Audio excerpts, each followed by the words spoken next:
கன்னியாகுமரி மாவட்டம் மார்த்தாண்டத்தில் 15 கோடி ரூபாயில் காய்கறி சந்தை வளாகம் கட்டப்பட்டது. கடந்த 2 மாதங்களுக்கு முன் முதல்வர் ஸ்டாலின் திறந்து வைத்தார். வணிகர்கள் 3 லட்சம் முன்பணம், மாதம் 40,000 முதல் 80,000 ரூபாய் வரை வாடகை செலுத்தி கடைகளை எடுத்தும் வியாபாரம் செய்ய முடியாத நிலை ஏற்பட்டுள்ளது. சந்தையில் முறையான மின் இணைப்பு, குடிநீர் வசதி செய்து கொடுக்கப்படவில்லை. வெறிச்சோடி காணப்படும் வணிக வளாகம் மது பிரியர்களின் கூடாரமாக மாறி வருகிறது.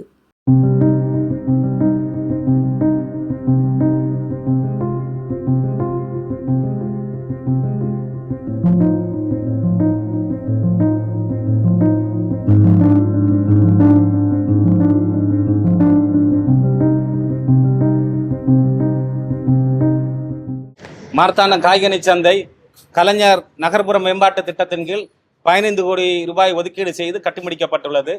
கட்டிமுடிக்கப்பட்ட சந்தை 2 மாத காலத்துக்கு முன்பு தமிழக முதலமைச்சர் அவர்கள் திறந்து வைத்தார்கள். 2 மாதங்கள் திறந்து வைத்த கடையை குளித்தலை நகராட்சியானது ஏலத்தில் விட்டு 3 லட்சம் ரூபாய் வைப்பு தொகையும் 40,000 முதல் 80,000 வரை கடைகள் வாடகைக்கு சென்றன. 187 கடைகளை வாடகைக்கு விட்டிருக்கிறார்கள். வணிகர்கள் கடைகளை ஏலத்தில் எடுத்து வைப்பு தொகையையும் ஒருவருக்கு வாடகையும் செலுத்திய பின்பு நகராட்சியானது 1-2 கடைகளை 5-6 கடைகளை திறப்பதற்கு சாவிகளை கொடுத்தார்கள். அந்த கடைகளில் வணிகர்கள் முதலீடு செய்து கடைகள் நடந்து கொண்டிருந்தது. திடீரென்று எந்தவித முன்னறிவிப்பும் இன்றி மின் இணைப்பை துண்டித்து விட்டார்கள். வணிகர்களாக நாங்கள் சந்தையை பார்வையிடுகின்ற பொழுது சந்தையில் குடிநீர் வசதி செய்யவில்லை. அடிப்படை வசதிகள் எதுவும் செய்யாமல் சந்தை இன்றைக்கு பாழ்பட்டு கிடக்கிறது. தமிழக அரசின் 15 கோடி நிதி இன்னைக்கு பாழ்பட்டு கிடக்கிறது.